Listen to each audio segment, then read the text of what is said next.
All right. Not all tea is decaf, just FYI. No, I know, but this is herbal tea. It's not. It's rooibos or whatever it is. It's Yeah, rooibos. I South remember African drinking red that when I was. rooibos. I always call it rooibos. It I has don't know. caramel in it, but I don't. I mean, it's just steeping in it. I don't think it's gonna be that sugary. I don't even know if actual caramel has sugar. All right, we're now unmuted. Thank you, Devastatia, for that subscription. That's very nice. Hi, Monica, for swinging on by. We're going to get started on the show now. All right? Hi, everybody. Crofton says hello, in case you didn't. Yeah, you can hear him. All right, Good, Bad, or Bullshit, episode 253 that I'm tentatively titling Crofton's Choice. Hey, Hans Sanitizer, the best name on the internet. His first name is Hans, and his last name is Sanitizer. All right, Good, Bad, or Bullshit, episode 253. Oh, wait, whose intro? Oh, wait, whose intro is it? Yeah, Jesus. Probably not mine. It's my choice. Oh, it's me. Oh, hold on. I need that. Yeah, I feel like I recently did an intro, but I mean... No, it's my intro. All right, cool. Not that it's funny because I'm like I need that like intro sheet, even though it says basically nothing. It's like, hello, welcome to the show. I'm at a point now where it's like, if I miss a turn or we're out of order, I'm not gonna fuss. There's really an intro sheet. Hey, Shep 5158. All right. It's mostly because I can't remember the shit at the end of like, oh yeah. Patreon? Right. No, the Patreon thing I remember. We can. Anyways, we'll talk about that another time. But Good, Bad, or Bullshit, episode 253. Ready, Mike? I'm ready. Remember, meow, meow, meow, meow, meow, meow, meow, meow, meow, meow, meow. That's my favorite. We need to do a best of. Like, we have enough material for a solid 20 minutes of laughter. That one was just good because I just loved how it ended. I was so mad at you guys. Both screaming in frustration. Yeah, I was so genuinely upset that you couldn't coordinate the simplest thing. Was just... All right. I imagine him as our play director in the theater. Yeah. God damn it! Throw the script on the floor, fire the pen at the wall, and it sticks in. It's like... It was awesome. All right. Good, and bad, the best was that it was unscripted. We were just doing that. That was just naturally occurring. Just like now. Just like now. Good, Bad, or Bullshit, episode 253. Crofton's Choice. Begins in 3, 2, 1. Hello and welcome to the Good, Bad, or Bullshit podcast. Here we have three guys having an unrehearsed conversation and then providing you a quality review about the topic of that conversation, which two of us do not know. Today, I'm one of the people who doesn't know. I'm Mike Hodgins, one of your hosts. The other person who doesn't know what we're talking about is Beau Schwartz. Hi, Beau. I literally forgot what we were doing a second ago. Beau never knows what we're doing. And the person today who holds the reins and is going to deliver a topic for us is Crofton Steers. He knows what we're going to be talking about. Yes, he does. Oh, he's so excited. It's going to be a good one. I feel it in my bones. That's a good feeling. Trust me, you guys will be so happy. You're going to hear the topic and angels will sing. It'll be so good. Will I perk up? Because I'm a little on the downward trend. I have an announcement to make for the preamble of the show. I have not had a coffee. I might have had one since November 2nd. And I hate that we date these shows because, they get released later.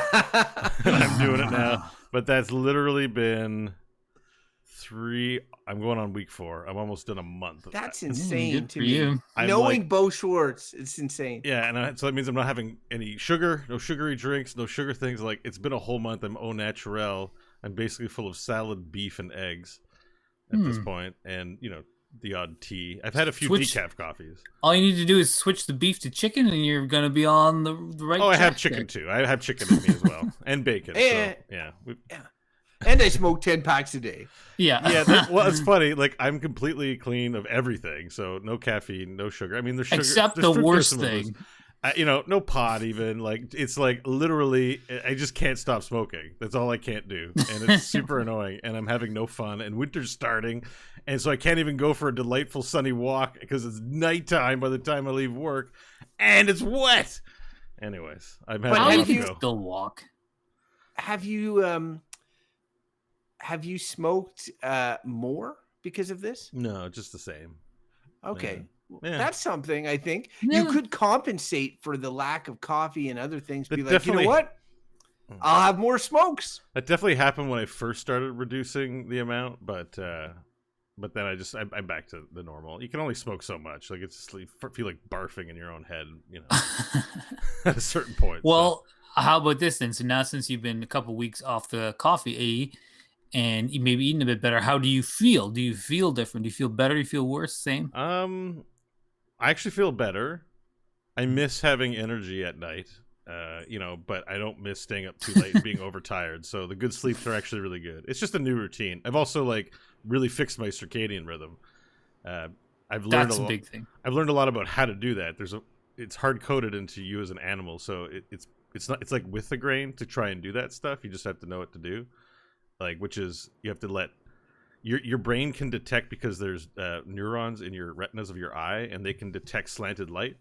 So if before you look at your phone or do anything else, when you wake up, the first thing you do is go and look at the light, the slanted light. And you consciously aren't aware of it, but your brain has a mechanism where it sets its clock to the circadian rhythm and looks for that slanted light at night and in the morning. And if you just make a habit of doing that and going to bed at the times, it eventually fixes. So unless there's something dysfunctional with your circadian rhythm, that's possible, I suppose. But it worked for me. So I'm like, I get up at 7 and 8 without even the need for an alarm clock, and that's like I haven't done that in 20 years. You know, it's pretty awesome. That's good. Yeah. Hey, speaking of fixing yourself, this is I learned something about myself. I don't want to call it a superpower. I might be overselling, but my daughter is working on like speech and such, and as part of it, she has to do these tongue twisters. And I don't know if you guys have ever done tongue twisters, but they're called that for a reason. I used to do them in high school. Really? Okay, Yeah. so He's talking about a on a different girl's kind. face. So cool. I see what you're saying here. You're making it sexual. I get it. Yeah, Okay, look. I'm being gross. So you know, do you guys know the how much wood could a woodchuck chuck one? Yeah. Okay, It's can the you do it? she sells seashells one that's Well, hard. you've already messed it up. You're right, but can How you much do the wood could a woodchuck woodchuck one? chuck if a How woodchuck much could chuck wood? how much wood could a woodchuck chuck if a woodchuck could chuck wood? Okay, you're doing it fast. Okay. Yeah. Okay, He's like, watch the this. trick is you do it super slow. no, It's that's not it. hard. No, watch this. How much wood could a woodchuck chuck if a woodchuck could chuck wood? A woodchuck could chuck no amount of wood. A woodchuck can't chuck wood. Even if a woodchuck could chuck wood, and even if a woodchuck would chuck wood, how much wood could a woodchuck chuck? Yeah, that's Oh, good. very good, very good. Huh? Now do the seashells one. I didn't realize there was What- more lines. What is the seashells one? It's like Tell me. she sells seashells by the seashore. You can't even say it, much less. Yeah, because it's the hard one. It's a hard one. She sells seashells at the seashore. She sells seashells at the seashore. See, I'm really good at them. Yeah, It turns but, you know, out. there's something weird that happens where you kind of don't sound like Crofton when you're saying. Yeah, them. you sound like a you're weird really. Well, robot. obviously, I'm trying to like I'm doing an exercise. It's like a linguistic skill. Like, Beau, you do one. No. I don't, what, she sells by the shore. Oh man, I'm the best speaker. Who She knew? sells Do you- seashells by the seashore. I can't do it fast. I'm a poor enunciator with normal language. I'm not Peter very Piper good. At, picked. Peter Piper. Peter Oh. Piper picked a peck of prickle Oh. peppers. I make one mistake because you guys are blabbing made the whole one the time. problem is when we do them, we're smiling, and it's hard to do these while you're smiling. Yeah. If you And actually I go actually to a don't studio, know any off the top of my head. I feel like that's half the thing. Is like I Peter like Piper picked a peck of pickled peppers. That's the one I have the hardest time with. yeah, Peter Dr. Piper, Seuss has a book that's just full of them. It's just like one tongue twister after another. Ivan loves it when I read that. Well, All right. we're Well, gonna move I'm on before we're gonna move on to the main thing of the show. I know that's not my job That's to it. do You're segues, done. but You're done with the. to pay the bills. I'm advertising. I'm drinking There'll Be Dungeons Mind Flayer's Delight Tea, everyone, and you're about to hear pouring sounds as I pour it from the tea thing into my mug. I hope it perks you up. Delightful tea. Oh, you don't hear sounds. That was a lot of hype for nothing. Anyways, I was just worried there was sound, so I was going to integrate it into native advertising. Native advertising. high quality effects and things on this show. Let me take a All sip. right. Well, I'm the Delightful. topic guy. Yeah. So So let's do- toss it over to you. All right. That means your topic you submitted to the International Bird Academy before the show, and now the official bird. Oh, Mike, are you watching the bird? There it goes. Dropped it. Catch it, Crofton. There you go. You got it. The delivery is here, and now we will find out what the verdict is. Oh man, this topic is so good. I'm so excited to share it with you both, just because I feel like it is going to go well with Beau. For sure, it will go well. I wonder how hard I'm gonna have to pretend not to be disappointed. And for Mike, it will go well as well. Here's the thing, though.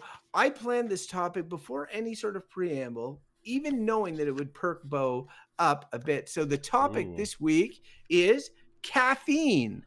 Oh, good one. Caffeine. We haven't done caffeine. I can't believe we have not done. We have done recreational drugs where it came up as a kind of side conversation when we were talking about them, and maybe kind of threw us for a bit of a loop that time. But this time we're doing it solo. And I thought about it the other day because I was thinking actually about what Beau was going through, and then he did this whole preamble thing, made it even easier. Nice. So nice. Caffeine is obviously a stimulant that we have in a lot of drinks, particularly, although it can be in food and other things, chocolate a little bit or whatever.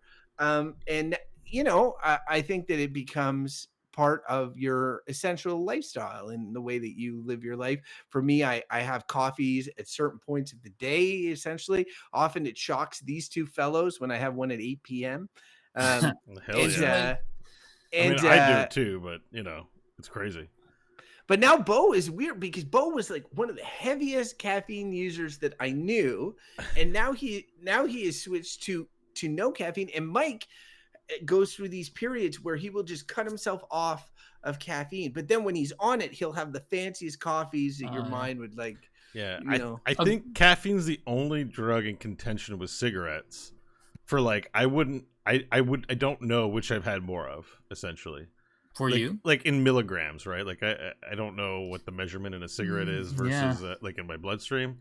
Because it's hard to know, because what's in a cigarette? You smoke like 10 cigarettes a day. You don't drink 10 coffees a day. Yeah, so I just don't know what the milligrams But I are. will say about coffee is so widely consumed. Like caffeine is the most widely used drug in the world, as you often hear told. And I also heard that coffee in particular was the second most valuable commodity in the world, next to oil. I just find that such an astounding thing. You've got your oil, the thing that the entire economy runs off of, and next commodity, coffee. Like, so people love caffeine. So caffeine over alcohol in terms of oh yeah, because it's like in terms of like, because the thing is, people will just like alcoholics drink caffeine, but caffeine people don't drink alcohol necessarily. Yeah, like I drink coffee every morning and I love coffee, and I might have a beer once every 2 months. Like, I don't care about it. But someone who's like, a big drinker who drinks every day probably also has coffee in the morning. Like, I just think, right, anyways, but coffee, might have one coffee and 12 beers. I'm just saying that, like, wine drinkers, you know, there are all sorts of drinkers across. Like, you look at what is the most common drunk beverage. My understanding is that it's tea. So that would, but then afterwards, it's like beer. Well, caffeine beer and wine is the I've heard the most widely used drug in the world, because again, people having it in tea, coffee, like everywhere, right. Super widespread use. I mean, alcohol, sure, but there's a lot of people who just don't drink alcohol. But like, there's not that many people. You oftentimes I'll meet people who be like, oh no, I don't drink coffee, but they drink tea. So you're like, okay, well, you're still getting your caffeine fix, unless they're really specific about, I don't have caffeine, I drink herbal tea. You know, like, but most real tea drinkers are drinking proper tea, black tea. Yeah, you know, whatever real tea with caffeine in it. Because that's caffeine gatekeeping. No, I'm just saying that the reason why people, why tea was a thing was not because of like they wanted a sleepy time drink. It was because of the fucking caffeine. Let's get real. Yeah. And other things emerged because I think a lot of people like you and like me have realized too much of a good thing, like caffeine, I'm not saying it, I'm saying it's a good thing, can throw you off. You know, sometimes you got to be like, okay, I'm having too much caffeine. So then you have the herbal teas, which are, you know, who really wants herbal tea? I just find it interesting. Yeah, we're slamming on you. So I know. Mike raises an interesting point. One thing that I've always been a little bit curious about is what draws people to drinks or food or what have you. If it is, for instance, let's take Pepsi and Coke has caffeine in it. I don't think that's what drew me to Pepsi and Coke, that I wanted caffeine or whatever. That it was the taste of that drink. I was like, oh, it was the sugar mostly. It was the sugar that drew me, and the artificial sweeteners and that sort of stuff. That was what I started drinking coffee when I was in my mid 30s. And when I did that, it was because I had become addicted to caffeine through other means, like sugary drinks mostly. Um, Tim Hortons in Canada has these French vanilla or ice caps, rather ice sugar drinks, and I was having those, and I was getting my caffeine on. I was getting my caffeine on in other ways, but what originally attracted me to the drinks was not the caffeine. Coffee was different. When I switched to coffee, I was like, I am clearly drinking this for the caffeine. Now I like coffee now. I very much like coffee. I like the taste of it, but I did not like the taste of it when I started drinking it. I was just wanted something to give me a kick in the morning. That's why I started drinking coffee. And I get the impression when people drink, alcohol and stuff, it's rare somebody likes their first taste of beer or whatever. They're drinking it to get to the buzz or what have you. I'm just wondering, with regards to caffeine, how much of it are we drinking or consuming because there's caffeine in it, and how much are we just consuming because we want a Coke or a tea or whatever, and it just so happens that there's caffeine in it? Well, it's both. I mean, like I also got into coffee late, and and it's funny because I blame shitty, boring ass jobs on my dependence on caffeine, because I was going through life fine without any caffeine, but like doing a boring office job where at two in the afternoon is my normal time. Like I always have the lowest energy at that time of the day. Middle of the day, it's after lunch. I feel like falling asleep, and you already been at the office for hours and hours, and then you got to do this boring office stuff, and then people at my work will be like, "Oh, we're going to get a coffee at the Tim Hortons," and then and sometimes be like, "Man, I can't keep my eyes open." You go there, you drink coffee, and I would start with like Crofton mentioned, the ice cap. I would have those, but also a Tim Hortons. And for America's listeners who might not know what this is, it's basically like half a cup of cream, half a cup of sugar, and then a bunch of caffeine like dumped on top. It's super sweet, rich. So you drink it and it tastes pretty good. It's not like you're drinking black coffee. Like it's just piled. So it's a gateway coffee, this Tim Hortons. So I would drink that. And then you're like, man, it works. Because then it'd be like, I go back in the office, I'm all perked up doing my boring stuff, typing away. And I'm like, la, la, la. And then you start the habit, and then I would do that to get me. So I started as an afternoon coffee drinker because I'm like, I can fall asleep here. And you take this stimulant drug and surprise, surprise, hey, all of a sudden everything's rolling. It's two stimulants, really. I mean, sugar is not a drug, but sugar does have neurotropical properties, or chemical properties that like, it's part of this. Because as a coffee drinker, and I always drink it with lots of sugar. I was till the spoon's standing up kind of guy. And not really, but that's the joke, right? Like, for a black coffee drinker, putting 2 sugars into a coffee is like, whoa. And I'd be like, yeah, I gotta taste that tangy sugar taste. Yeah. And it's funny because, like, so back to the flavor versus the caffeine hit, I started on that and with the super sweet stuff. And at some point I was just realizing this is too much sugar and cream for me after I started liking coffee taste. And then I started stepping it way down. And then I realized that Tim Hortons coffee is garbage and does not taste good unless you pile tons of sugar and cream into it. And then I started having like good coffee. And then I was like, oh, I like coffee. And I still like it with a bit of milk and sweetener. I use maple syrup myself in a stereotypical Canadian fashion, though most people don't do it, but it's the best. Little bit of sweet, a little bit of milk really brings out those flavors. But the point is, now I love coffee. I love the taste of coffee. I could drink black coffee. I like it softened with a bit of milk and a little bit of sweetener. Not much. You can't go overboard. But I would drink. So now I would drink decaf coffee. Because I still like an afternoon coffee, especially now it's cold. It's cold and miserable outside in the afternoon. I'm off caffeine in the afternoon because my sleep, like Beau's, who was talking earlier with circadian rhythms and all that. It just was keeping me up, wasn't doing me any favors. But I would drink the decaf coffee. So you're like, well, why am I drinking this? I'm drinking it because I like coffee. I'm not getting the caffeine kick from it. So it's like, it's both things. Like, I think the caffeine is for sure the gateway into a bitter drink, that gets you in there. And then, but at some point you become accustomed to flavor, and you can like them both, I have a question about because caffeine is a topic. I think I know where we all stand on terms of how much we like caffeine, and like maybe we have mental struggles with how much is too much and blah blah blah blah. But we all like caffeine to a certain extent, like in our drinks. I'm in a weird place for my verdict, though. It's gonna. I don't even know what I'm gonna say. I'm like formulating right now, big time. Yeah, I understand. I totally understand. On your personal level, you're in a weird place. Whereas Beau from October or September would Let's be say June is the demarcation point. When before June, I was definitely like, I drink coffee in the morning, at lunch, in the afternoon, at night. Yeah, why not before bed? I'm drinking two right now from my helmet. No, I was drinking a lot of coffee.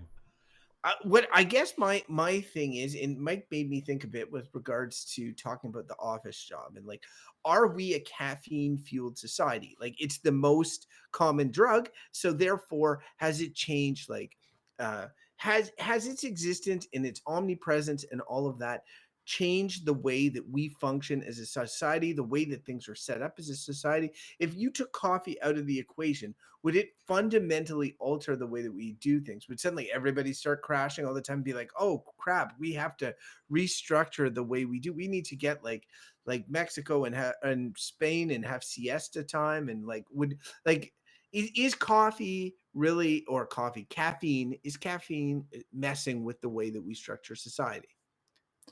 Or the way that we structured society has caused a dependence on this drug.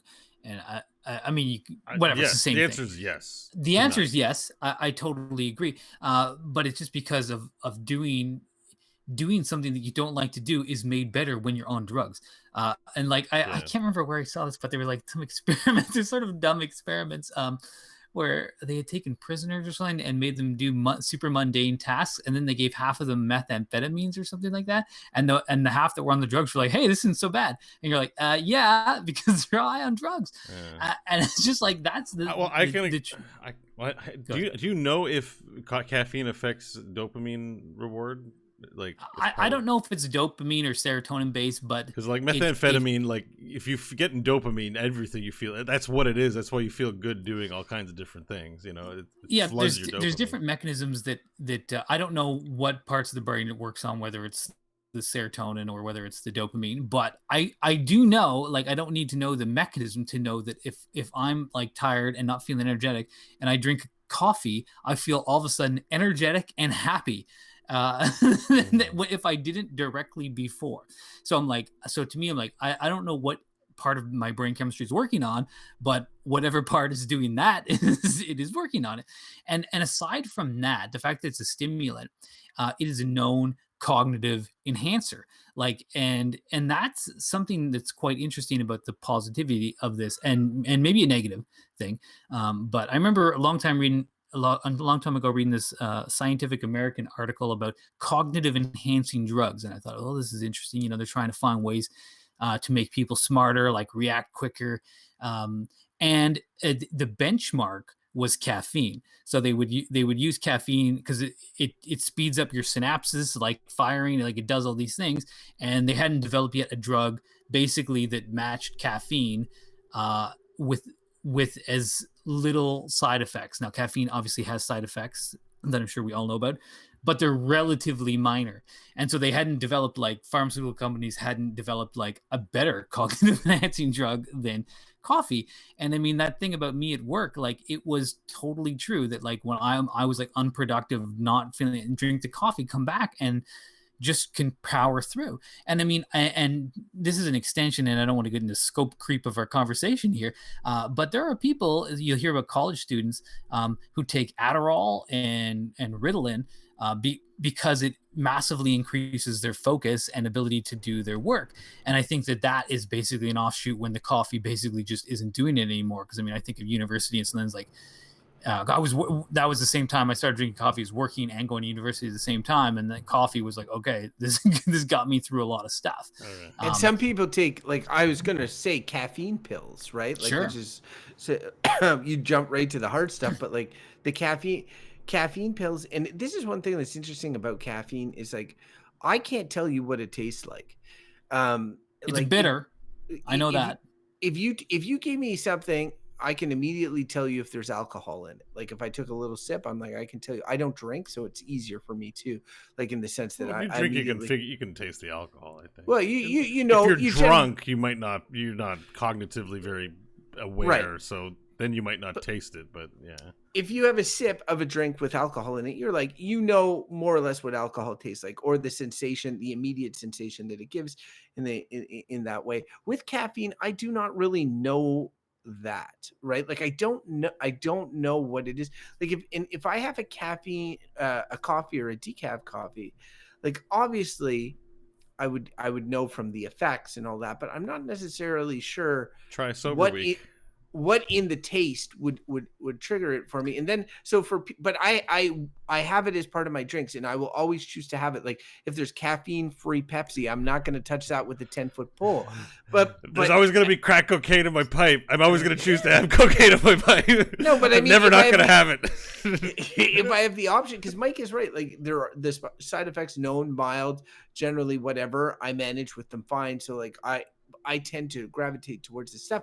I have consumed more coffee as I get older. I can make the argument, coffee, caffeine. I can make the argument that it has to do with having children as well. That I've had more because, and Beau, you're wanting energy in the evening thing echoes with me too. Often like I've spent my whole day running after kids or working, and then I'm like, man, I'm exhausted. What I really probably should do, my body is saying, is go to sleep. But I value my personal time and want to do things in the evening. And the only way that I'm going to get that extra jump or whatever is to have, have a coffee. For me, it's podcasting. I want to be up and on when I do my shows. Like today, I was dreading doing it because I was not feeling on, and the temptation to have sugar and caffeine was there. And I was into esports a lot, so I play competitively, and I play a lot in the evenings. And I wanted to be on my. I want to win, and I want to be alert. And so I had reasons. You want those synapses firing. Exactly. Quick. Yeah. What? So like I know more or less that we all have some personal affinity for at least caffeinated drinks. It's some sense of positivity there. What is, I guess, if we could wipe caffeine off the planet tomorrow, would that be a good thing or not? It's a weird place for me, man. I'm not fully there, so I don't want to be like, when you push something away hard, you'll fall off the wagon like pretty big time. But I'm like, it's kind of unfair because I've been looking a lot into neurochemistry, neuroscience. I've listened to a lot of addiction things because part of being an addict is admitting you're an addict, like just saying it and saying you have the disease of addiction. And I do have the disease of addiction when it comes to cigarettes. And I've been learning about the patterns that I have, how it affects my brain.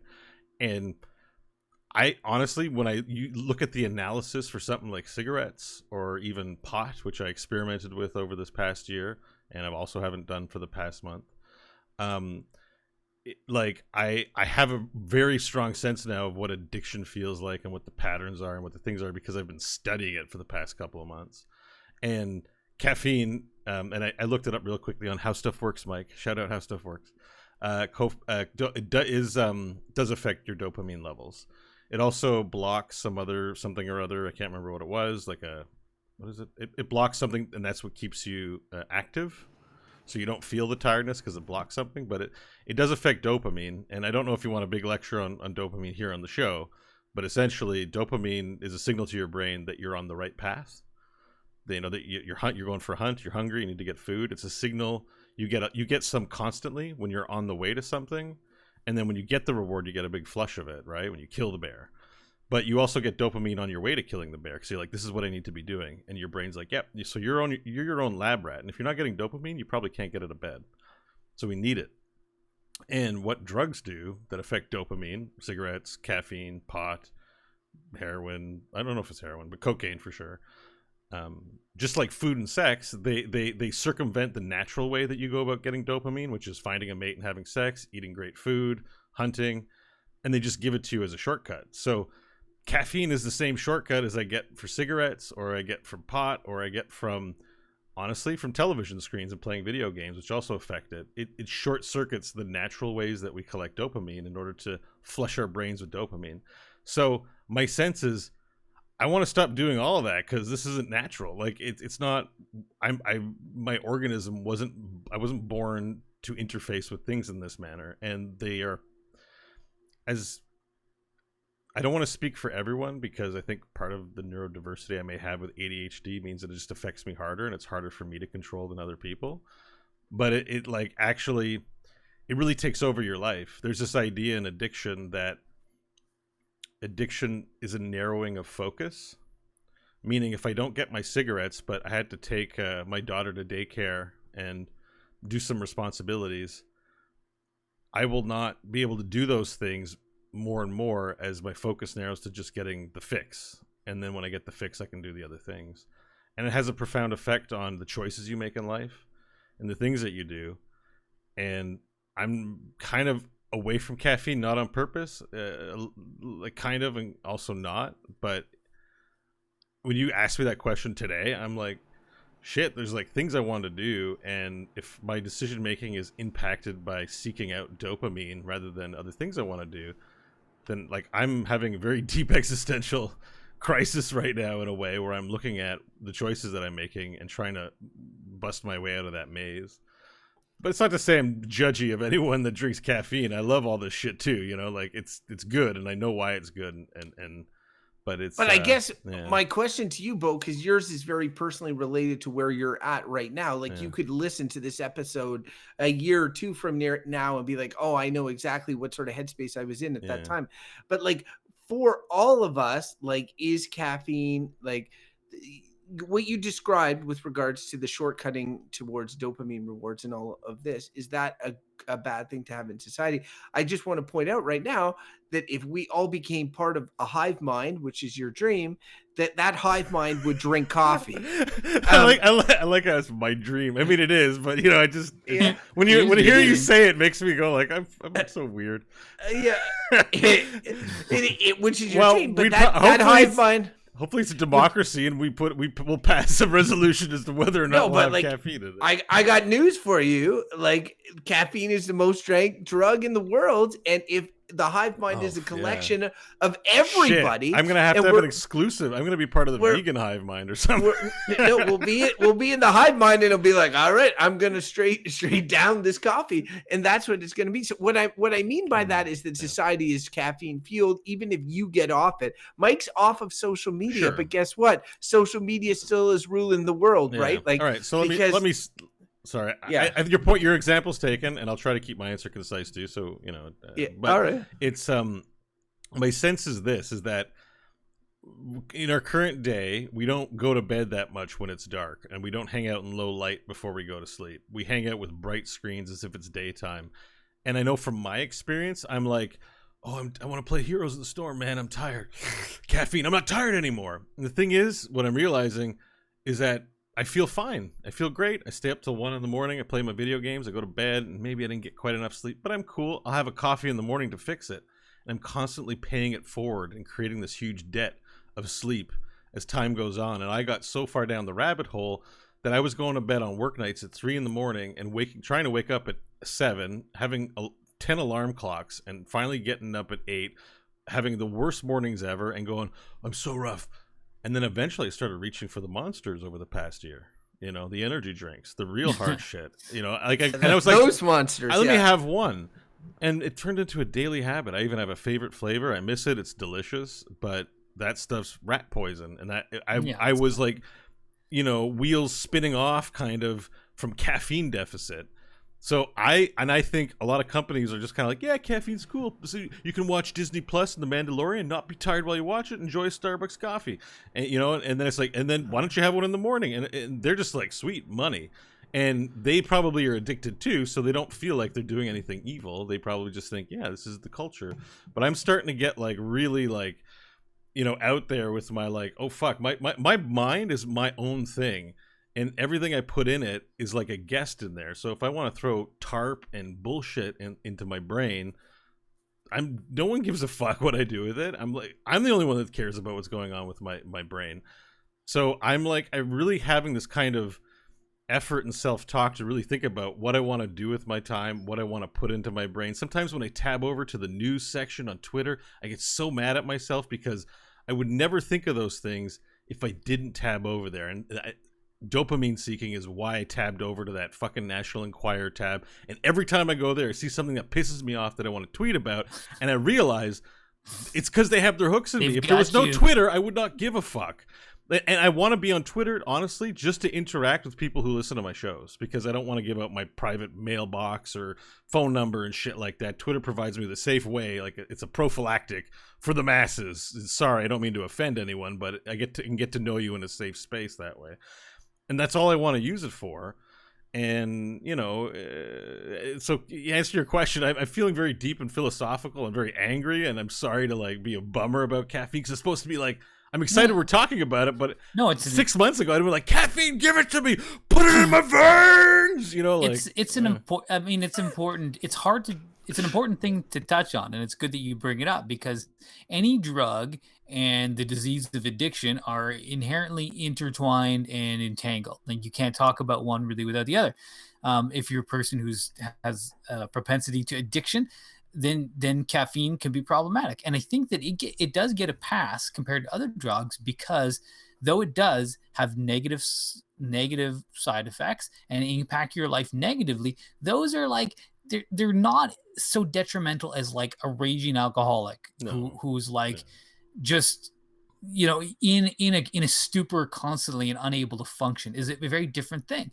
And part of that is because the side effects are relatively minor to come down off. You can stay on it, and it doesn't mess with your perception of reality as much as alcohol, hallucinogenics, or harder drugs do. So, and it's a stimulant. So it's giving you like a bit of, because whereas cocaine or speed or things like that or methamphetamines are stimulants too, but they're overboard stimulants. You're this is not, you're no longer operating in a space where anyone wants to be with you, or your crazy ideas. Maybe if you're a rock star, you're coming up with good shit on that stuff, but mostly it's too much, but in the office, it's it's just enough drug to give you a little bit of an edge and to help you out through that work day. And the bad consequences are just bad enough that they're never going to fully sink you, even though you might be on a treadmill of this is not ideal.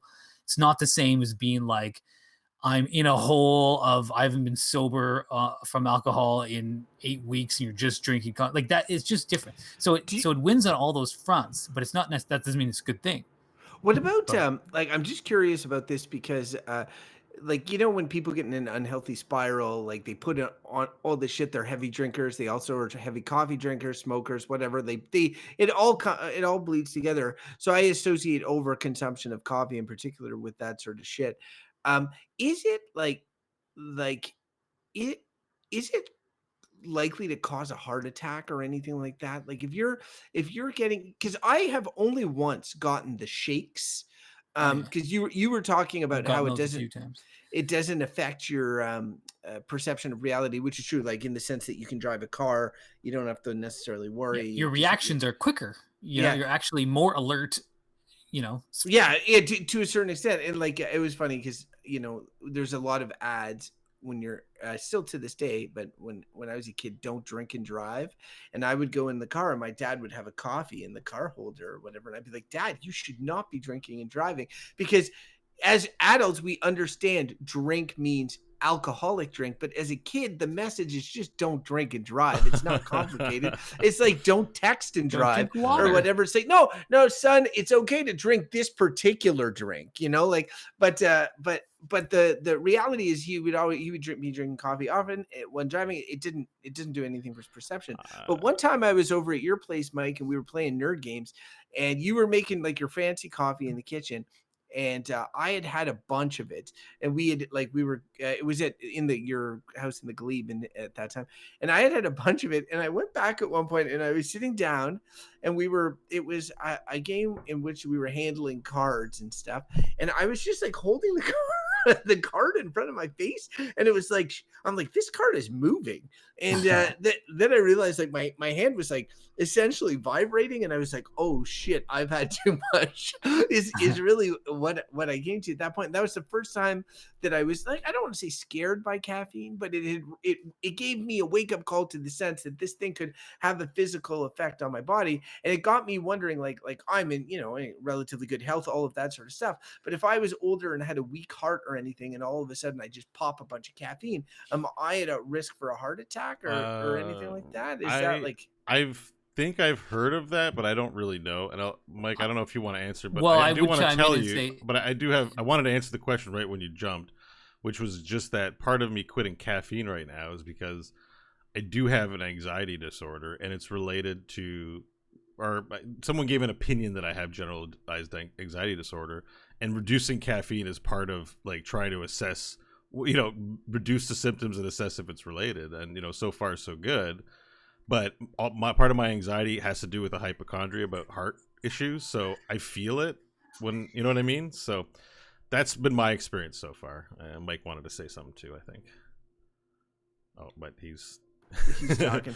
I would just say that like my concern would be like if you're taking this upper and you have a weak system in some way, like that it might strain your body in some capacity. Anything that increases your heart rate, if you're having heart problems, you're gonna get told not to do it. Yeah, I mean that might be true of caffeine, and I've definitely had those shakes feelings before, and it's not a really good feeling. You feel like I got too much. You're having like feel like you're having heart palpitations or something.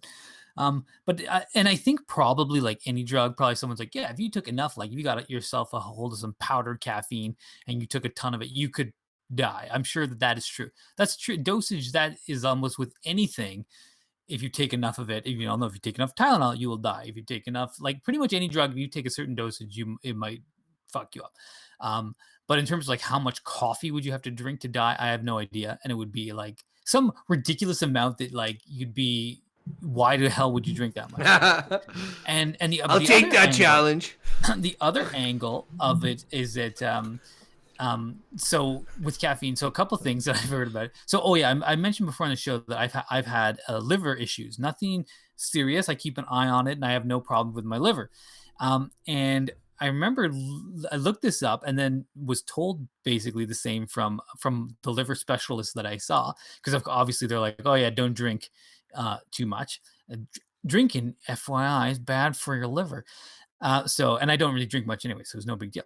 And then I was big into coffee this time. I had at least 2 coffees a day, and I was like, oh God, please don't say caffeine is bad for your liver. And I looked it up. Don't tell me I can't have my drug. Pretty much. And it would be shitty if you were a hardcore drinker, but which I just luckily wasn't. But caffeine, no, actually good for your liver. And then I said that I think I said it to the doctor. I was like, oh yeah, I read something about caffeine. And she's like, oh yeah, we recommend you drink like 2-3 cups a day of coffee. Caffeine is considered protective to the liver.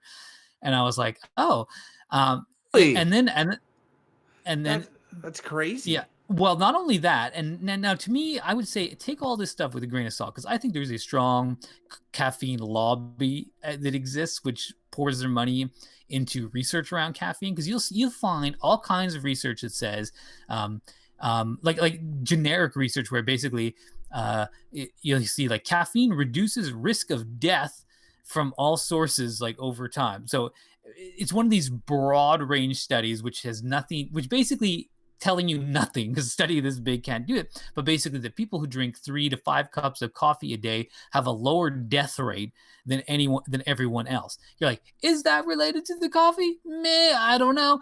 And again, grain of salt, who's funding these things? But that basically, you'll hear that, like the FDA in the United States, I think apparently recommends drinking about 3 cups of coffee a day, which is more than what I was drinking when I thought I was drinking too much. And what my liver specialist was basically like, drink more. I think I drink a pretty strong cup in the morning. Now I'm down to 1. So the thing is, there are noted health benefits to coffee. That incidentally is also true of alcohol, but it's in a small It's true amount. of cigarettes too. It prevents Alzheimer's and helps strengthen nicotine. Nicotine, yes, it's on stuff you should know. I heard that nicotine. But does it outweigh its negatives? Because my father, massive but nicotine. But that's the main prevents thing. Alzheimer's and it strengthens memory. It strengthens like your neural pathways. It's awesome. I should start smoking. I have Alzheimer's in my family. Well, there's stories of academics. I was listening to a podcast. I don't remember which one. There's stories of academics who, before having an intense intellectual conversation, will take nicotine gum and chew it and go, okay, I'm ready. Let's have the talk. Like, sure, that's a thing. Because it's also a stimulant. Yes. Yeah. I mean, that's true of coffee too. Like, I think of like when I mean, honestly, talking about interesting ideas, like as we're doing right now, is like a natural stimulant for me. I love conversations about ideas and it gets me going. But for sure, you stack a coffee on that and I'm like, I could talk all day about any kind of big issue idea. And it just primes you. Your brain is just like firing faster. I guess it comes back to the whole question, like, is this good or is this bad? And I remember, what was that? I told someone recently I was going off coffee. I went off coffee for a while because I just felt like I was getting in the treadmill. I'm a bad sleeper and was having sleep troubles. And I was getting in the habit of drinking more coffee because I was like more lethargic during the day. And I'm like, this is not giving me a good cycle. And then I wasn't sleeping well. So I was like, I need to get off the coffee. So I eased myself. And if you're going to get off coffee, this is the way to do it. I just like slowly added decaf coffee beans into my bean grind every morning until over the course of like 8 weeks, like I was so small adding a little bit, to trick my body, just eased into having no caffeine. So I had no withdrawal symptoms really. Except that I would say, this is what I said to people. I'm like, but I was like, life lacks a certain brightness when you're not on. And I was telling people, like other people I know, because almost everyone's a coffee drinker of some kind. You know what? You know what? I bet you if you would find that brightness, part of the problem is that we need that brightness. I'm learning is because we have a routine and we have a rut and things aren't exciting. We're not constantly looking for the new. So we're packaged the new in products. Go to Walmart and get some. I went to Walmart today and I was like, I just came here to spend money on something so I'd feel happy. And I left. I didn't buy anything. Then you failed. Well, no, because I felt like I feel like, and this is one of the craziest things since birth, like we've been trained and programmed since our brains were being formed to think that shopping and waiting for new things to buy and upgrades to your house and all this stuff that provides us with dopamine that we think of as modern civilization is our point of vulnerability. Like it's the thing that everyone depends on us to do. They get you somehow. They get you through shopping. They get you through caffeine. They get you through everything. Like caffeine's pernicious because it's so culturally cool and acceptable. But like the world's less bright without new things in it all the time. Yeah. And it's like, well, maybe you can make new things for yourself to be interested in rather than rely on a company to provide it for you, and whether it's a drug or whatever other way they get you. I have a goof first. Yeah. Okay. I just imagine Beau walking into the Walmart and the Walmart has the greeters and they're like, hello, sir. What can I do for you today? Well, I'm feeling kind of down and I would like to engage in our capitalistic society and spend money on an item to give myself joy, something new. Yeah. Well, that's great, sir. We have a lot here, a lot of new stuff. And then Beau's like, fuck this. I'm leaving. Oh, by the way, what aisle is the Monster Energy drinks? Aisle 7. Do you have triple berry? What's your favorite kind, Beau? Did you say? What? It was a fruit punch, or it was a Monster fruit punch. That's not as gross as I thought. Sorry, Mike. Oh, I find fruit punch. It always reminds me of medicine. But just when I was doing this, going off the coffee, I had this conversation with one neighbor, and I said to her, I was like, yeah, I'm going off the coffee. And she was like, oh, I don't recommend that. It was just funny when she said it like that. And I was like, I know. Like literally, if you talk to anyone about their Coke addiction, and you're like, I'm gonna quit Coke, they're like, why, man? It's great. Like, I don't recommend that. I don't recommend getting off. Man. And then after a while, like I'd seen her a few weeks later, and she's like, "How's the coffee thing going?" I'm like, "Yeah, I'm like, it's good. I'm not withdrawal, but things are a bit flat." And she she was just like, life's just better with coffee. And I'm like, yeah, it's sort of true. And life's better with crack, man. It's super awesome. But this is like, it is interesting because this is like the big overall picture of what we're talking about, like the structure of society. And it's like, and the thing is like what we're talking about, like this is like a crisis of modernity, and like how the modern human lives and are quote unquote efficient society of division of labor and all this stuff. Because honestly, like, Beau, you've talked about ADHD, and I think I've said before that I think it's kind of a bullshit thing, in the sense that it's like in a different way or mode of living. To be what some would define as ADHD is not necessarily bad. If you're a hunter-gatherer, you live like how humans might have lived for hundreds of thousands of years. And I agree with that. There's novelty around every corner. You need to be alert to it. You need to follow new leads. You don't know what you're going to find. Like, imagine what life was like for hundreds of thousands of years for our ancestors. There's fear of enemies. There's like, you're constantly seeking for food, looking for shelter. Like, it's this constant search and reward and avoiding of threats. And now we have this safe society where most of us, even in poor countries, don't have to like abject poverty is declined quite a bit in the past many decades. Life is fairly, like, most people have food and degree of shelter, but what you have in exchange for that is like, okay, now you got to do this, whatever your job is, for 8 hours a day.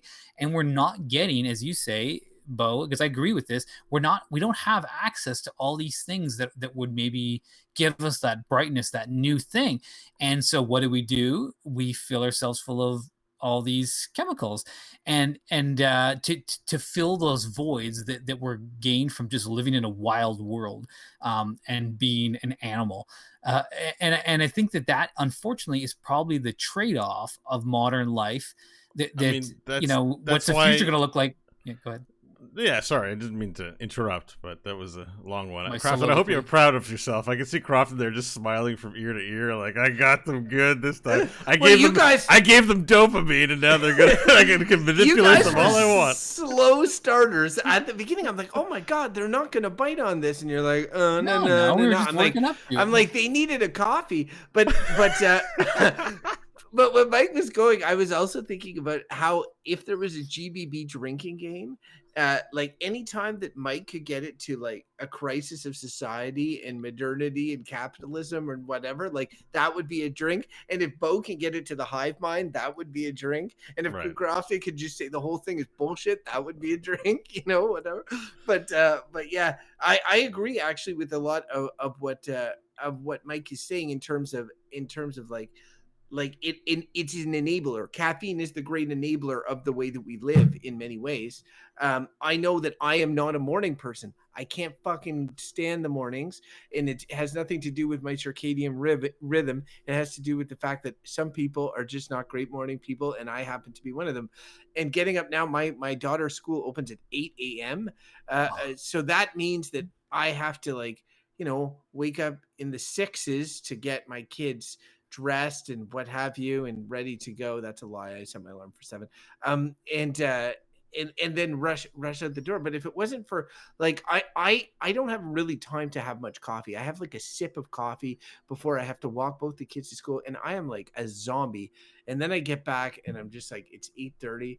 And I'm like, oh God, sweet coffee. And then I take it and then I drink it and then I start work at 9. And by the time 9 rolls around, I'm like, let's go and let's do it. So and it's like your day blooms like a flower. Like a flower. I'm like, now the day can begin. I need 2 things actually. I need a shower, which I can take in the morning. If I don't have a shower every day in the morning, I can have a cup of coffee. I will not officially wake up. I need a shower and a coffee.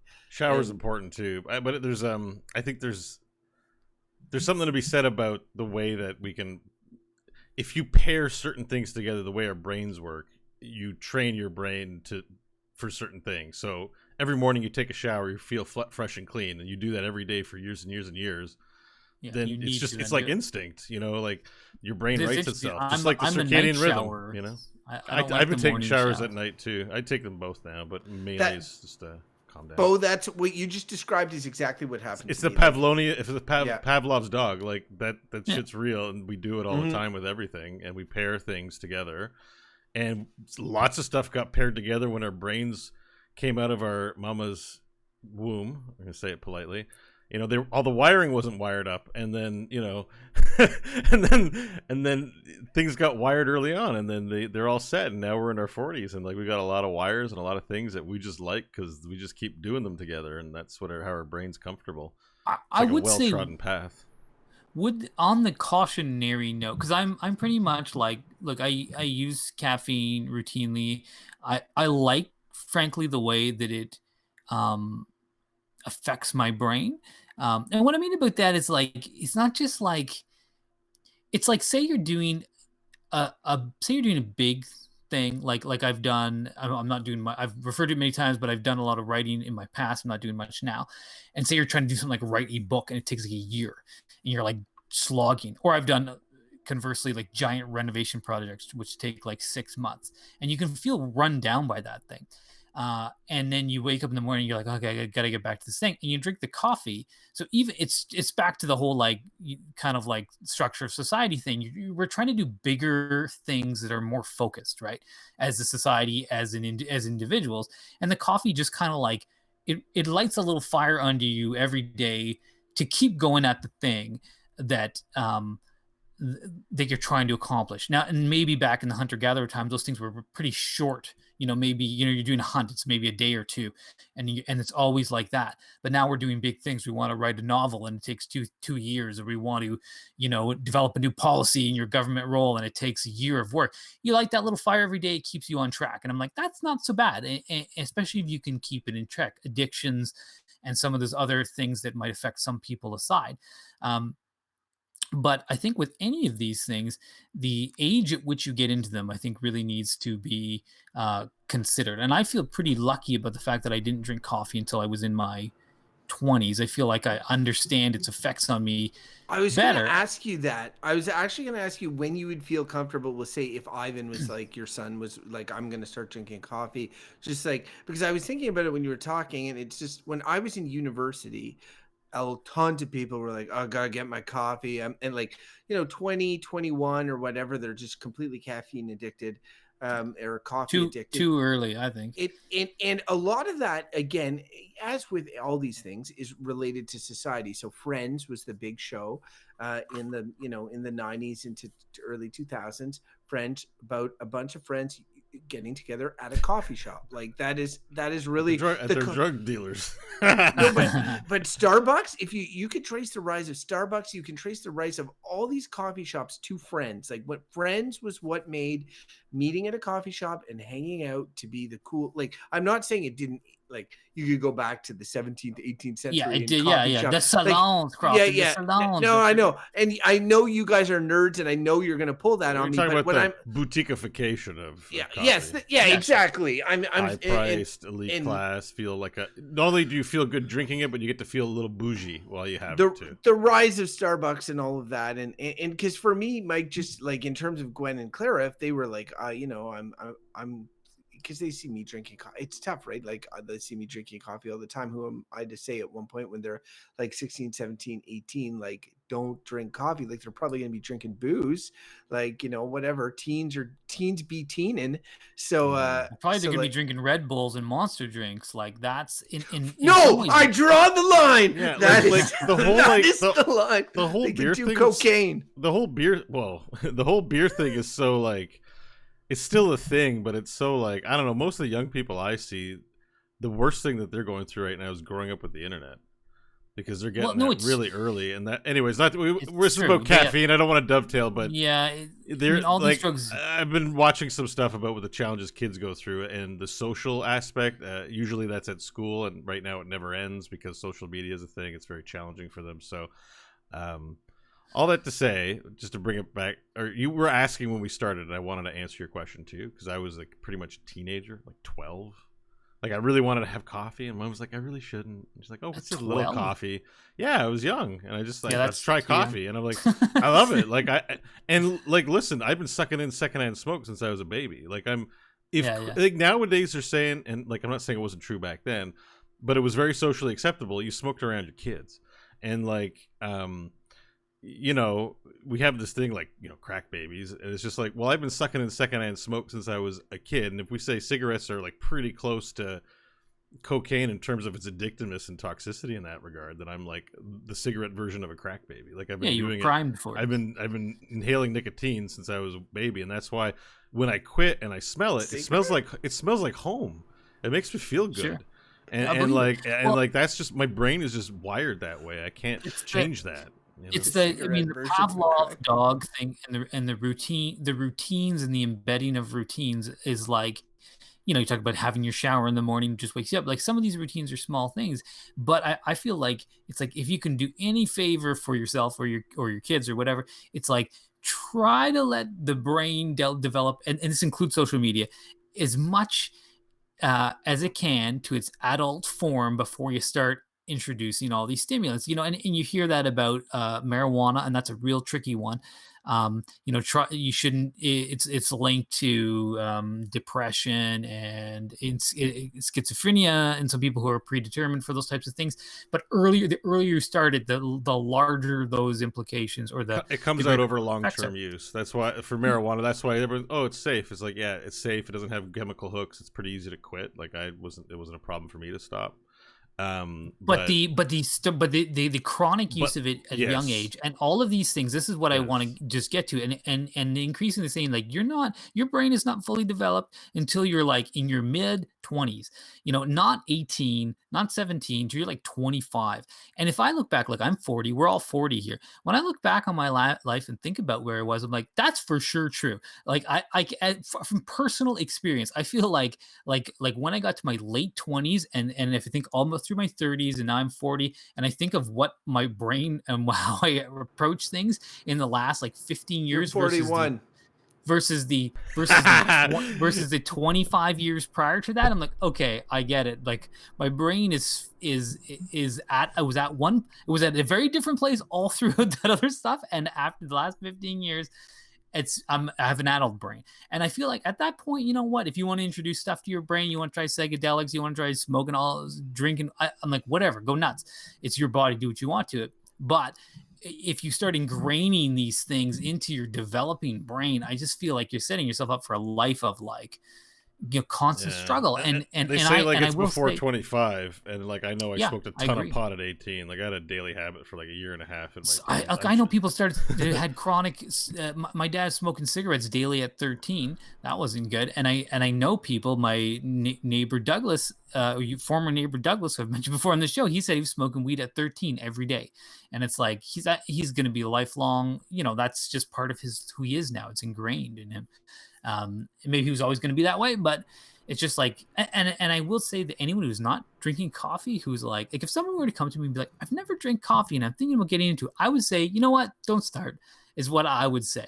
And I love coffee and it's got benefits, but I would just be like, why would you actively bring something into your life that you're gonna want to have every day in a predictable way? Like there may come times where you don't have access to it. Like why would you want to include any addiction in your life that if you were without it you felt worse? And I would just be like, so all things, knowing what I know and being hooked on coffee, I would just be like, don't do it, and I like it, but I would still advise someone like, you know what, you're better off just without it. Like my wife doesn't drink coffee, and I'm like, don't start, I do that with soft drinks and stuff like that too. If people are like, oh, you seem to like the Pepsi, I'm like, yeah, you shouldn't drink it, don't drink it. Just like Beau wouldn't necessarily encourage people to start smoking, but like what I would say a little bit about coffee, because that's a good question, and I wasn't sure that I would say that too, like say that to someone like, oh, you shouldn't drink coffee or whatever.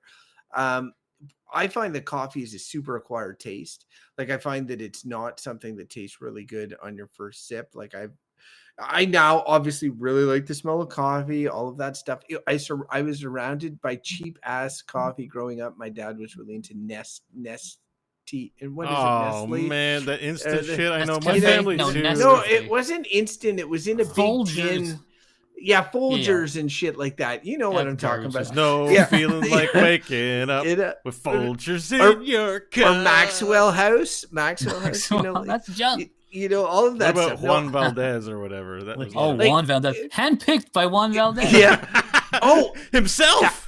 that was another thing I was gonna say. Like, we're not talking about coffee in particular. We're Yeah, talking about caffeine is the drug. But if you think coffee, you think tea leaves for tea and coffee, and like I know like there's being pushed to fair trade practices, but one of the reasons is because like there's been a lot of because it's so omnipresent. There's these huge corporations involved. There's so much money to be made. There's so many likely bad things that have happened in terms of the coffee trade and the tea trade and all of that. And I don't think we necessarily need to get into that stuff, if only to recognize that, like, it's not an industry that has been crisis free, shall we say. You were going through the caffeine things and again talking about kids and stuff like that, and I think I mentioned briefly that I'm like, it's not gonna be coffee. That you said it is an acquired taste, but that's exactly it. Your kids are not going to be wanting.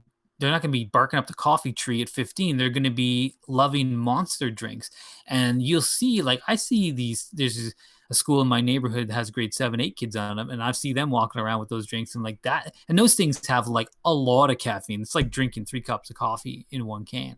And those things just taste like delicious, it's like soft, drinky, kind of yummy stuff. It's like, and it's so interesting. Energy drinks again? I just energy drinks. Yeah, because we're talking about caffeine. Yeah. I think at my worst, I think I had 3 in a day. Like, yeah. Oh man, you must have been buzzing. I had a good day. The world was brighter, man. Like, I was just like, it was a great day. Bright. But all to say is like around, so it's like cigarettes. We have strict laws in our country about like you can't even advertise cigarettes. It's behind the closed thing. So cigarettes are just like all bets are off. You can't advertise them. And with a lot of other drugs, even like vaping, they were trying to like any of the flavors that were like for kids, the yummy flavors, they're trying to restrict access, like because again, it's things that are going to entice kids into it. And I feel like the Monster drinks and all that, like they, again, why if you were running a business, you'd be like, hey, look, you got this cheap to produce product, and once people start doing it, they can't stop. You'd be like, oh yeah, that's a business model I like. And I'm like, and that's honestly like what these energy drinks are into. And that's not to say they don't have their purposes, but like honestly, like we're all hooked on caffeine. So if you're in the energy drink business, like, man, that's a good business to be in, or whether it's the coffee or energy drinks. You're muted, Crofton. Conversation. I had not thought about energy drinks. It was just something that wasn't in my life. When I brought caffeine to the table, I wasn't thinking. I was thinking tea and coffee and all, and Coke and whatever. But the energy drink thing is a huge thing, and you guys are absolutely right. Like, it is marketed to these to young teens or For sure. late high schoolers. A lot of them now have, like, I'm big into video games. A lot of energy companies will be like, oh, get the new Fortnite skin or the new Call of Duty or Halo skin. Like, you need to buy a can of Monster and then go online and put it in. And so I bought some Gears 5 stuff where you get a code for a skin. Yeah, no, I have no doubt. But like, it's like, who are playing those games, especially the type of games that are advertised? It's not like get a new skin in Civilization 6. It's clearly aimed at the at the people that are younger and into those and types of we games. were all that age once, and adults said like, oh, you shouldn't do that, it's bad for you, and you're like, you just don't want me to do it, I'm having a great time, parents ruin everything, and you're not going to get through to them. I mean, that's the tragedy of this life, that we learn all this stuff and then we have to make sure we pass it on before we go, because and some stuff is just you learn firsthand. It's just you're gonna listen to me, kids. Listen to Uncle Beau. That's right. This caffeine, the verdict thing, I'm still really struggling with. But we probably should move to verdicts, because I think let's move to we're in that territory. But you were gonna say something before we go, or no? Let's just roll into it. I'll all right. Say Let's my piece. Verdict time's coming in.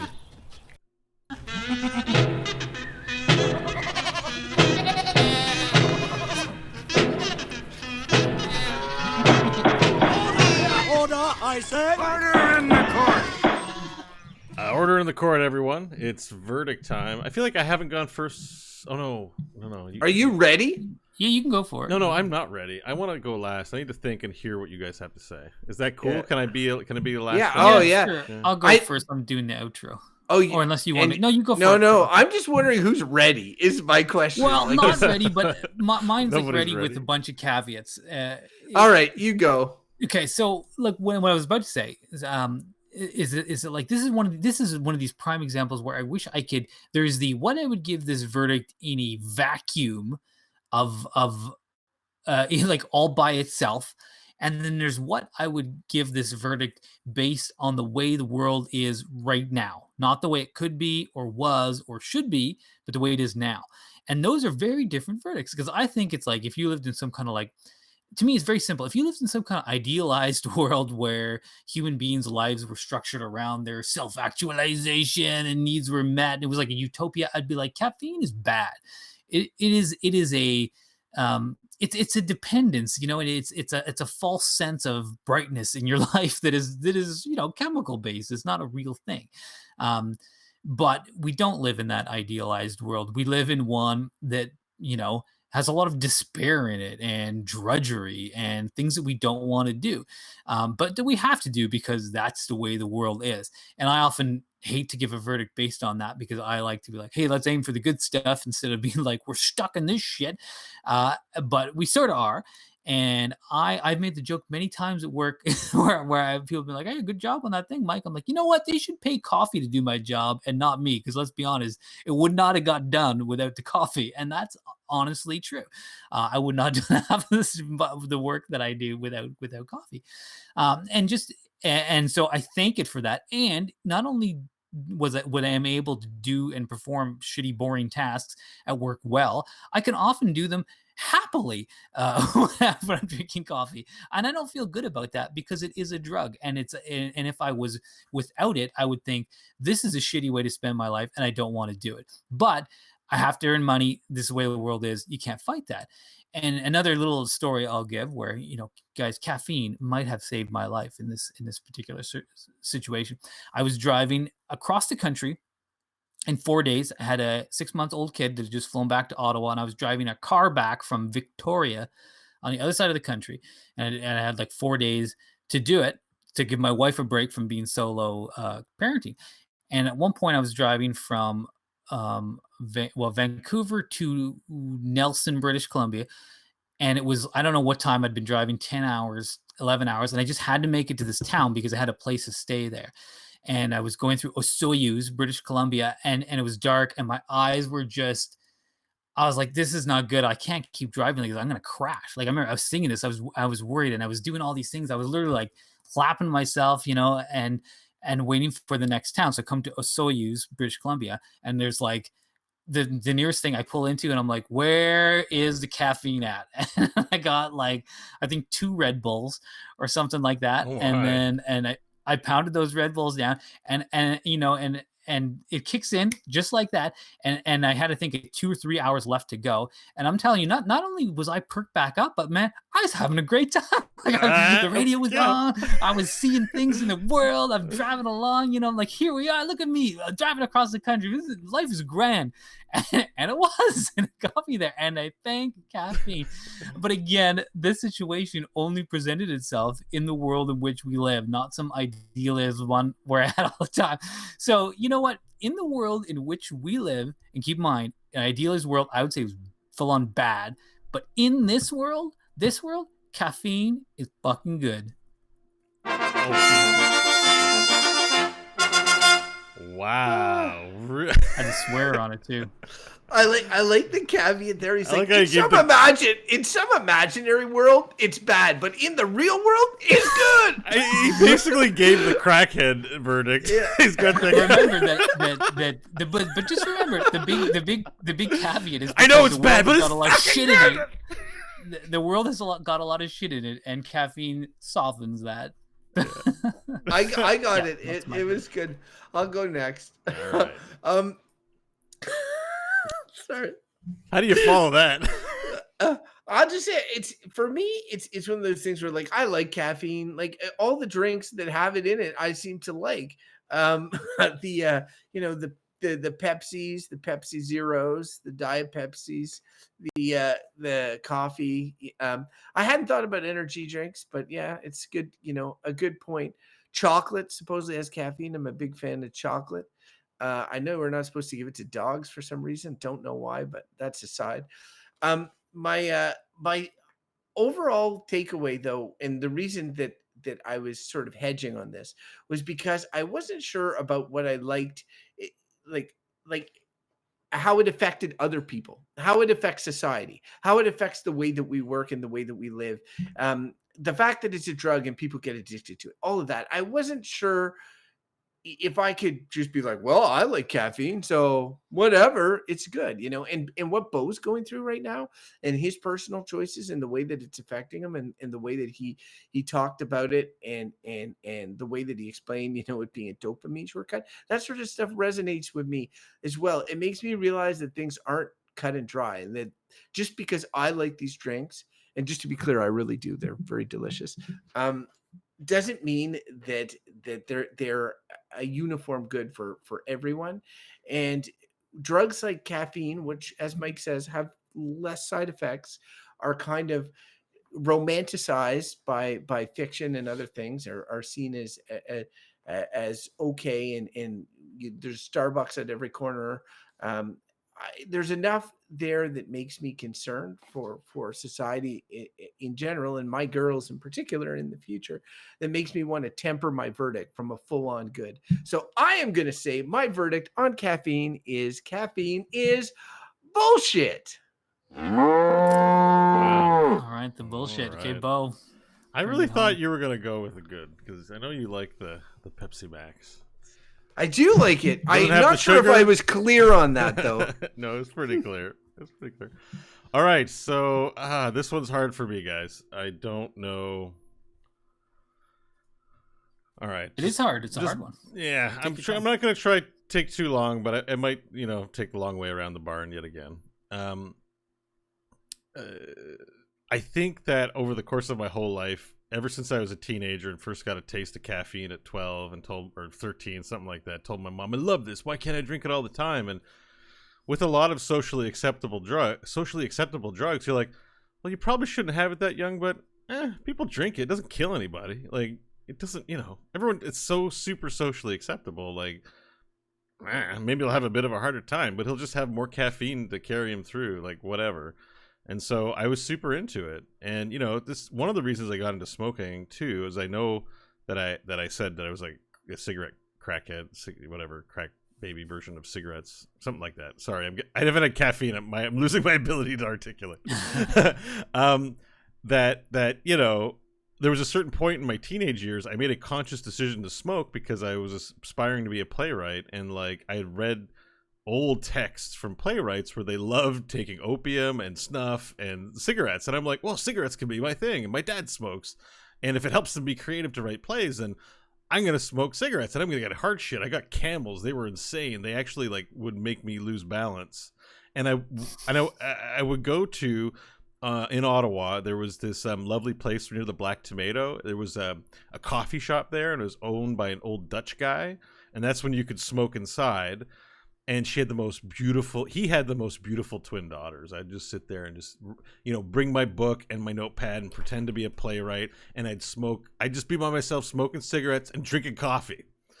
And I'm like, I'm living, like, it was the writer life that really got me in, like, hooked deep into these addictions. And that romanticizing of it. Now that I'm 40, I just feel like, well, I'm not writing plays. Like, I'm creative, but I don't 41. feel like 41. Fuck. Thanks, Crofton. Thanks for your shitty reminder. So now I'm like, what am I doing this for? Like, it's like I had a purpose doing it 20 years ago, and then I just still keep doing it, and I say the same things. Yeah, it's just good. It makes my day. It makes the world better. I can get through my day. I can cope. What I've learned over the past month, so as part of, the therapist that had talked to saying she had a clinical opinion, I have generalized anxiety disorder. I need you to reduce certain things, among them being coffee. No more, and I was like, no more soft drinks, no more junk food, no more sugary, caffeine-y shit, no chocolate. I can have a cup of coffee in the morning. And as I did that for a few months, don't mind sharing with people, I'm on Wellbutrin now, and that's something that's supposed to be antidepressant, supposed to help with anxiety. It's just like a stopgap until I get something proper, perhaps, as medication. But one of the side things of it was that it has smoking cessation properties, and that hasn't diminished. But I just stopped smoking. I stopped drinking caffeine because I take the pill and I'd feel the same, like, ooh. I'm like, oh, these pills are kind of intense. And I'm like, I don't want to drink a coffee. I was just worried about it. I'm like, maybe that's too much. And then as you get used to the drug, you stop feeling that. I mean, this is brain stimulant.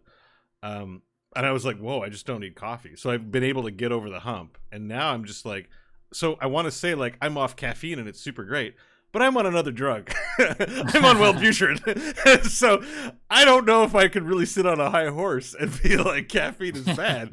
But I really want to say right now that caffeine is bad because I'm understanding that I was born into a bunch of systems with a built-in vulnerability so people could exploit me. And that's how I'm viewing cigarettes and caffeine and television and all kinds of things. I'm having a major existential crisis and a major, like, reevaluation I'm undergoing. Maybe you call it even a midlife crisis over the past 40 years. And caffeine is certainly a part of it. So I'm 41 years, yeah. The first year you don't do shit. All right. Okay. Anyways, I'm getting to my verdict now. I'm just going to go with what my gut is telling me. And if I change my mind later, so be it. But caffeine is bad. Full spread. Oh, suck it, caffeine. I gave you a bad verdict. And myself from 6 months ago hates me right now, I'm sure. But that's just if what it is. If you had told me when we started this podcast, one day we're going to do a topic of caffeine and Beau Schwartz will be the one that says that it's bad, I would be like, who are you and what have you done with Beau? But I feel bad. Like, I feel like I've lied in a certain way. Like, in 3 months, I'll be like sucking back 15 energy drinks and going like, why did I say caffeine was bad? We didn't do the episode again, like right now. Oh, caffeine's so good. Why? Oh, you know, Caffeine 2.0. You're going to find me in my underwear with like 50 cans of pop all around me and like coffee. But hey, that's how I feel today. So that's what I'm doing. And well, Beau, if in 5 months when you're back on the thing you want to write to the show and tell us about how you change your verdict, we'd like to hear from you then. And listeners, if you want to tell us how we're right, wrong, or bullshit about what we said on this particular topic of caffeine, we would love to hear from you. Our website is goodbadbull.com. From there you can find all the ways to reach us. Email goodbadbull@gmail.com, Twitter @goodbadbull, or you can do the Facebook thing if you insist. Though I don't recommend it. And but we would love to hear from you. And if you haven't subscribed to the show, please do so. Google Play, iTunes, or wherever you get your podcasts. And Patreon, shout out. We do have some supporters who generously contribute to making this show possible. We really appreciate anything you can give, whether it's $1 or $2. It does not matter. Price of a cup of coffee or less. We gotta change our marketing now. Shit. I keep for the price of a cup of coffee a month. I'm like, I'm selling drugs. Selling drugs, but yeah, at patreon.com/goodbadbull, everything helps, and we do appreciate the support, guys. And Crofton, people want to find out what you're up to, various shows and guest appearances. Where can they find out what you're doing? They can find me on the internet. I'm on the Twitter @Crofton Steers. One word. It's my online caffeine. Come follow me. And Beau, where can people see what you're up to? BeauSchwartz.com for links to everything I do. And Beau Schwartz on Twitter. Yeah, lots of stuff there to check out. And as for me, you can't find me on the internet except for here. And otherwise, I'll just be every morning making a delicious pot of fresh, hot coffee to get my day started, even though I'm an addict. All this talking about coffee really makes me want to drink one right now, but I really don't want to. Well, it's funny because I can tell I'm addicted to coffee because there are the many days, like even right now it's 10 after 10 and I'm going to go to bed probably pretty early. And often when I go to bed, I'll think like, oh, when I wake up, I'm going to have a cup of coffee. It's going to be so good. Hot, like nice hot coffee. Like I'll dream about it. It's a drug. But it is funny because it is the soft drug and really like all the things you touched on, Beau, and all of us in this show, like all the other drugs, social media, the structure society. I just feel like we have so many bigger fish to fry, really of our problems that's why caffeine gets the pass. Not saying it's good, but like if I were to pick the thing we need to tackle, like opioids. I don't think it's gonna be coffee. It's like, I would get rid of all social media before I get rid of coffee. Like, or if opioids. Like you don't want to get rid of it, but like it's just like, genocide. There's some ills that I would get rid of before caffeine. Before coffee, that's true. Yeah. Vladimir Putin will deal with you later. Work with me on the caffeine thing. Right now, we gotta get rid of coffee. And it's funny, talk about you would never get a consensus for that. Like, think of how many people love coffee. Be like, I'd rather die than get rid of coffee. It's funny. It's hilarious. Well, on that note, No. I was trying to Google a coffee. Okay. I got it. So here's the thing. There was a tongue twister for coffee. And Gwen had it in her book. Okay, and I actually have a hard time with it. So let's close the show here. The show with that, and then you with can the tongue end it. We'll twister. let you end it after, and all right. And I will then butcher it, and then you can end the show. Okay, here we go. I'm not going to do it too fast because honestly, I've never read this fully out. It's not one that I know. So all I want is a proper cup of coffee made in a proper copper coffee pot. You can believe it or not, but I want a cup of coffee from a proper coffee pot. Tin coffee pots or iron coffee pots, they're not good to me. If I can't have a proper cup of coffee from a proper copper coffee pot, I'll just have tea. All I want is a proper cup of coffee made in a proper copper coffee pot. You can believe it or not, but I want a cup of coffee from a proper copper pot. Holy man. I think I nailed it. No, there was a few slip ups. Sorry. End the show, Beau. yeah, End the show. done. End the show. I think there All was right. one. There Nice. was one. That's what it was. All But yeah, right, pretty chat good, room. Crofton. You You're guys good have been at that. awesome, by the way. Now that we've done the show, they had some awesome stuff to say. The one thing I was really I curious took a look about. too. The one thing, I dropped the chat because I opened a new window. I'm a dummy. I can't haven't find still- it anymore. There was one about the have it VR. I wanted to ask that person. It wasn't really. I didn't want to interrupt the show for that, but it was a comment about VR can affect vision if you let children use it, and I was like, Well, I I'm definitely like, am Crofton, keeping my... let's research No. this. Yeah, I'm keeping my kids away from VR yeah. for sure. No, forget that. They're never But it was Ziggurat here. He says they say using VR under 12 years old will permanently damage your eye development. I can tell I nobody believe listens that. because whenever I'm on VR, it's littered with children. Oh, that's bad. Yeah, but I'm the same with VR. Like, it just does not seem right to put it on a head that's in any sort of development. So I definitely keep that away. But Shep also said something about, have we done an episode on pot? And I wanted to say, yes, we have, but we need to go back because, like, was it? Recreational Yeah, drugs. yeah. Oh, was it? We didn't actually do a marijuana episode. I no, think we did. it was rec drugs. Yeah, We did recreational drugs. Oh, maybe we should do one sometime. I have recent experience now. I can speak about it knowledgeably. A lot of the comments here are very interesting. Actually, they have a lot to do. So Ace Fury is saying chocolate contains an alkaloid called theobromine, which has stimulating effects similar to caffeine. While humans can metabolize theobromine quickly, many animals, including dogs, cats, birds, and rabbits, cannot, and even a small amount will poison them. That is clearly to my comment of like, I don't know what. Too bad for dogs. That does suck. And there For was them. a lot of talk about teens will not listen to what we say anyway. So No, they won't. so. You know, it's funny because I think about that often because like I did not drink alcohol till I was in my mid 20s. I did not. Yeah, and I was the one that I was your gateway guy, right? I was like, come on, you got to be cool. Let's go out and have drinks. No, I did drink with you to start with, but actually my brother before that. But the point is, and coffee, like. I was, I think of it as such a thing that has served me well, which is just that I'm wired to not give a shit what other people think or do, and not to care about what the crowd is doing. And though that often left me, maybe alone or I didn't care. And I'm like, I feel like that's a positive. I've been less affected with those things. But I mean, like, it's a human tendency to want to be part of the group. Like, that's what humans are and do. And so many of them are like, hey, drink some beer. Like in high school, like there's a lot of pressure to drink, even though everyone was technically not legal. You weren't there when I first first drank, right? You weren't there when I first. I was straight edge for a long time in high school, and then I finally had 3 beers, and I think. And then you were like, that's it. I was so crazy. Like everyone was kind of excited, like. everyone was excited at that time. As you get older, it's not exciting, but at 16, I think it was around 16, 17, I had like 3 beers, and I was going like, ah! I was just insane.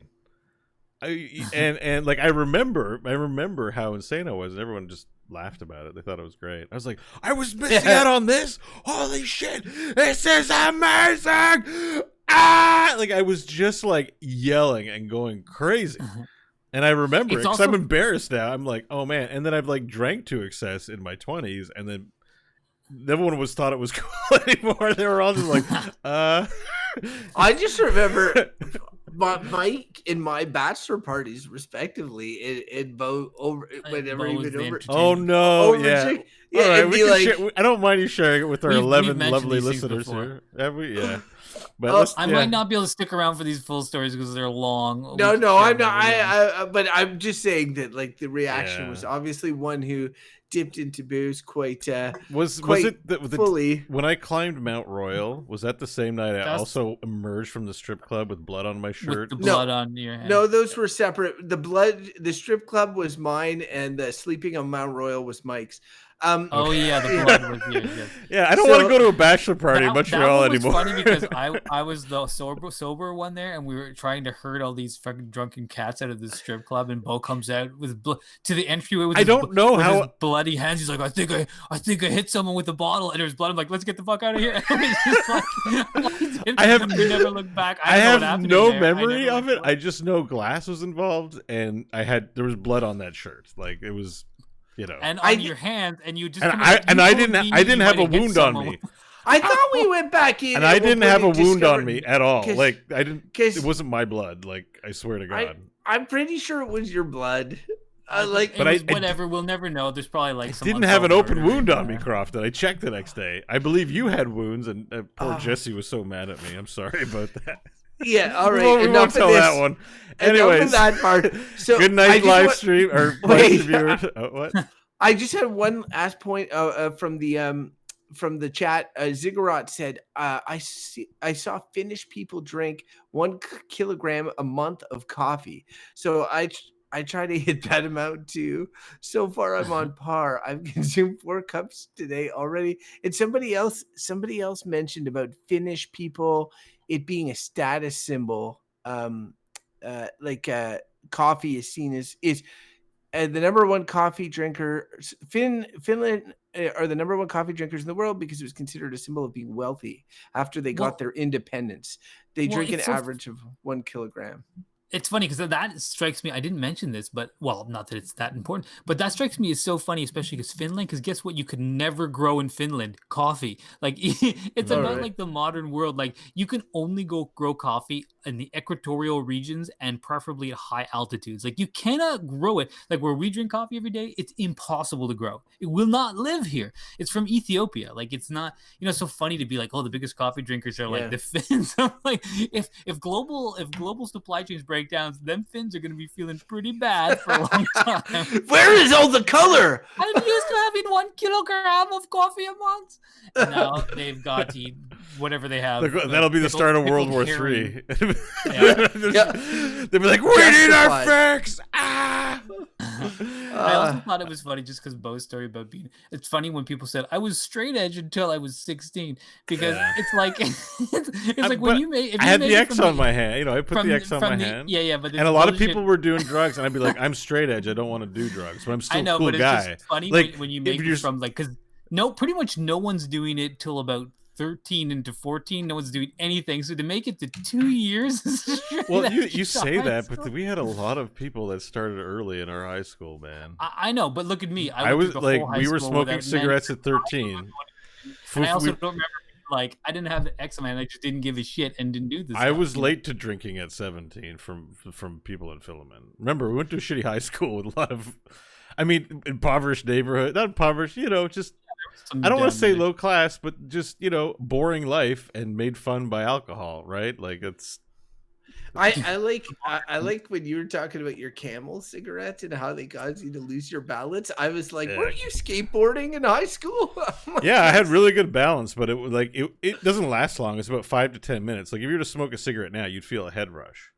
Like it's kind of cool the first week, and then it goes away, and then you're just like, "Fuck, I need that cigarette." Like, and you're done. You're done. You know. Like, Now you're screwed.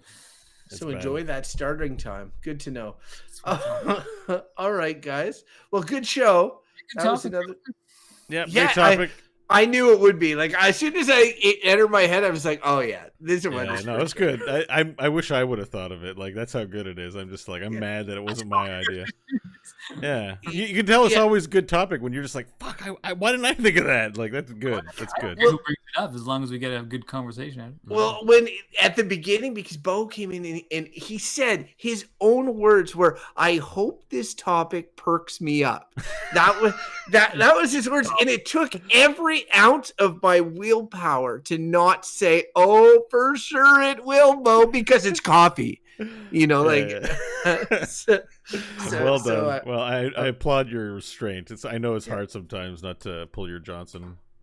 Yeah, no, for sure. All right, thank you, chat room. Yeah, bye, chat room. Have a good night. We'll see you soon. Maybe stream a bit of Valhalla tomorrow night. Bye-bye.